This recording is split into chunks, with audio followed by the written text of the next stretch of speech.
Okay, let's move on to spatial concepts now. So we're just going to talk about a bunch of vocab for this topic. So a place. A place is a specific point on Earth. It has particular characteristics, like physical and human-made places. So, for example, Florida is a place. The counties within Florida are places. Florida is pretty flat. That's what makes it a place. It's a peninsula. It has unique characteristics. Colorado is not a peninsula.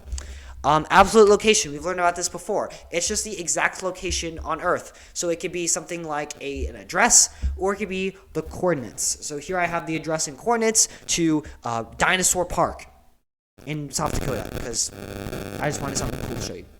Then we have relative location, which is a description. It's not the exact location on a place. It's not universally fundamental, but it's a description in relation to another place, like a landmark. So Massachusetts, it's close to New York. You could say that I am by the red fire hydrant. You could say the elementary school is around the corner from the prison. That's bad infrastructure development. Georgia is along the Atlantic Ocean, that sort of thing. Then we have space, and space is just the physical gap or interval between two objects or places. So you could say, how far is the border of Florida from the border of South Carolina? And that's the space, is the gap between those two states.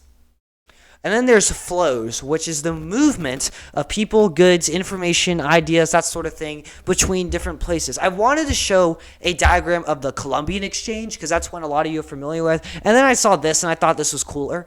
So this is a map. It shows the flowing dudes between refugees from the countries of former Yugoslavia. So countries like Serbia, Albania, those countries are. And it's showing where these refugees are going to. It's a graduated symbol map. And it's showing that most of the refugees are going to Germany, and while some of them are going to Italy, some are going to Austria and Sweden and Norway and the UK. Very few of them are going to Ireland. Very few of them are going to Portugal and Greece. Some of them are even going to Turkey. 35,000 of them are going to Turkey. So we can see here it's a movement of people.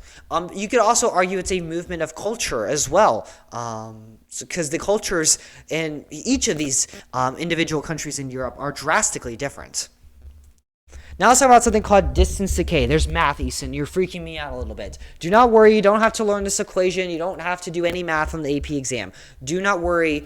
Deep breaths. I just thought it was cool to show you and to scare you because I'm kind of evil like that. So distance decay. What is distance decay? Distance decay says the further away you get from somewhere, the less likely you are to interact with it. So if I lived in Massachusetts, I'm close to New York. I'm more likely to interact with New York than Florida. There you go. That's distance decay. So yeah, the more space there is, the less interaction there is, the less communication, the less likely you are to travel there. It might be more expensive. It's going to be more expensive. You're using gas, it's going to be more gas. And you might have less knowledge on the place. If you live in Oregon, you're probably going to have less knowledge on Georgia. If you lived in France, you're probably going to have less knowledge on Nigeria than Germany. So yeah, you're more likely to speak the languages and have more cultural elements the closer you are as well. You're more likely to eat locally. You're more likely to root for local games. Like if you live in Georgia, you're more likely to root for UGA than for FSU, which is in Florida. You might be more aware of local events and news, as well as socialize with locals. You're more likely to talk with someone you meet on the street than talk with someone who's 10 states away. So let's look here. I have a little map here of a town in Norway. So let's say you're staying at the hotel here. It says your hotel. I even pull out the pen for this in case you can't see it. So this is your hotel. Where are you more likely to park your car? In parking lot 1 or parking lot 2? According to distance decay, you're more likely to park in parking lot 1. Makes sense. If you're staying at this hotel, are you more likely to go to the science factory, or are you more likely to go out to the guest harbor? You're more likely to go to the science factory because it's closer to your hotel, according to distance decay. So yeah, that's what distance decay. If you're in the hotel, are you going to interact with people who are on a street by your hotel, like this one, or a street by the harbor, like this one here? It's in Norwegian, so I can't pronounce it. Well, you're more likely to interact with people on the street closer to your hotel. That's distance decay. It seems like common sense, but now it has a vocab term for it. This is just, there's a lot of math behind distance decay. People are predict how far you have to be for the distance. Not how far you have to be, how far you be according to the interaction. They're trying to measure interaction, which can be a little challenging to do. There's a lot of math behind it that I don't understand, and you don't have to understand either. So let's move on to time-space compression. This is another phenomenon that you're probably a little familiar with. You just don't know the actual definition for. So time-space compression. Essentially, we've made a lot of advancements and innovation in technology. We have iPhones, and we have Echo Dots, and we have all kinds of cool technology, as well as transportation system. We have automobiles. They didn't have automobiles 150 years ago. We have airplanes. They didn't have airplanes 150 years ago. We have steam engines. They didn't have steam engines 500 years ago. So we can get to places a lot quicker and a lot more efficiently. And this has made the world feel smaller. What it's done is reduce the relative distance.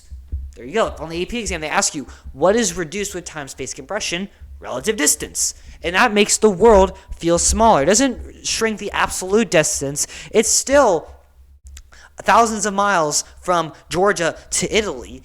It's the same distance it was hundreds of years ago, but it feels smaller because I can talk to people in Italy with my phone. I can get to Italy in under a day if I wanted to.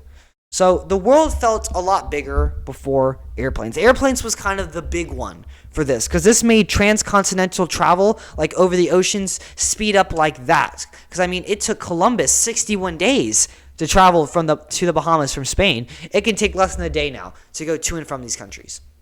You can travel more quickly. You can travel to more places. There are places like Antarctica. We couldn't get to Antarctica before as easily. It's a lot more easy to get to Antarctica than it is now.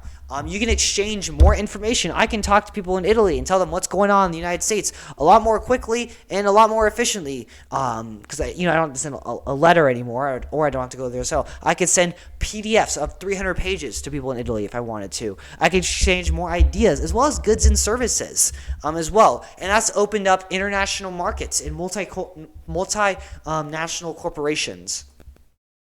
So let's look at some specific contributions of time-space compression. So that includes air travel, high-speed rail. I don't know why I did the animations wrong. I'm sorry, guys. I'm not perfect. Cars made time-space compression a thing. The internet, it allows us to use stuff like Instagram and Discord.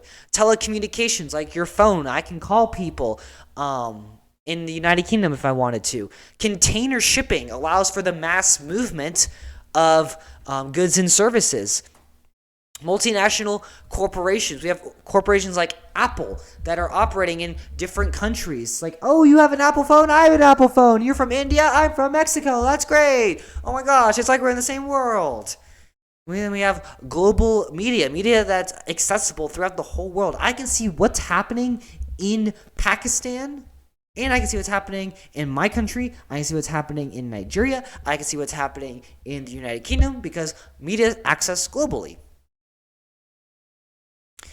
Now, what are the effects of this time-space compression besides, just reducing the relative distance and making the world feel smaller? Well, we have, of course, the increased efficiency in transportation and communication, and that's led to better trade. It's led to economic growth, substantial economic growth, because businesses are now able to operate more efficiently. They can compete better, and they can just exist in international markets.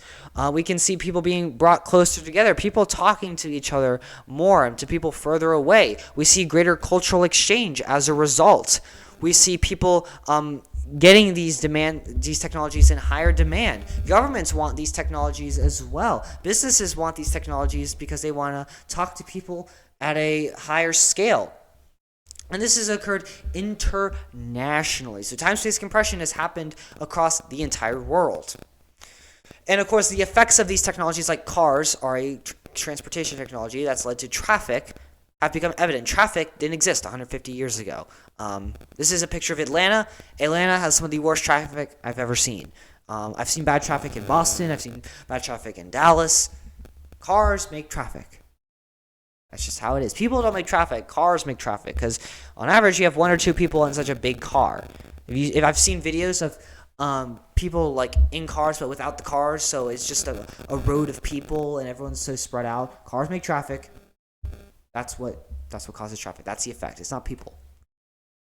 Now there's pattern. Pattern's a pretty simple thing. It's just the arrangement of objects in relation. So we see a pattern in Manhattan here of the buildings are in a grid formation. That's the pattern here. We see the pattern is that the Central Park is a rectangle. There's no buildings, big buildings in Central Park. That's the pattern here.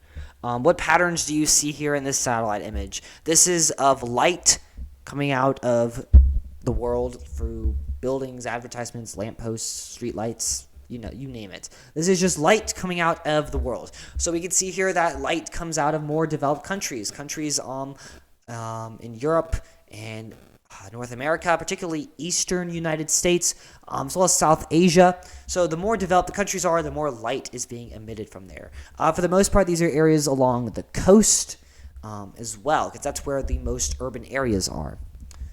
All right, so they actually asked about pattern a few years ago on the AP exam in 2021. This is actually from my AP exam. I did this FRQ on my AP exam. It was not fun. Anyways, so the map shows several specialized manufacturing clusters known as special economic zones. So it's showing different zones in China. So first off, what type of thematic map is this? This is a dot distribution map because we're using dots to represent the clusters. So the part that we're discussing is describe these spatial patterns of the clusters located on the map. So what is this really asking? Where are the clusters located? What's the pattern? The pattern is they're located along the eastern coast of China or the southeastern coast of China, located in the eastern side and along the coast. You could also say they're located along the cities, the urban agglomerations, or just the urban areas. College would use a lot of these big words in their definitions. But you don't have to say it. You can say they're located near the urban areas. I said they're located along urban areas on the eastern coast of China. There you go. And that's how I got a 5. It's just a specific part. Not really. Thank you so much for watching. Please like and subscribe. It really does help me out, and it costs $0. I have some free resources for you in the description down below if you'd like to use them. If you have any AP Human Geography related questions whatsoever, don't hesitate to leave a comment down below the video or send me a message on Discord. I'll see you guys in the next video, though. Adios.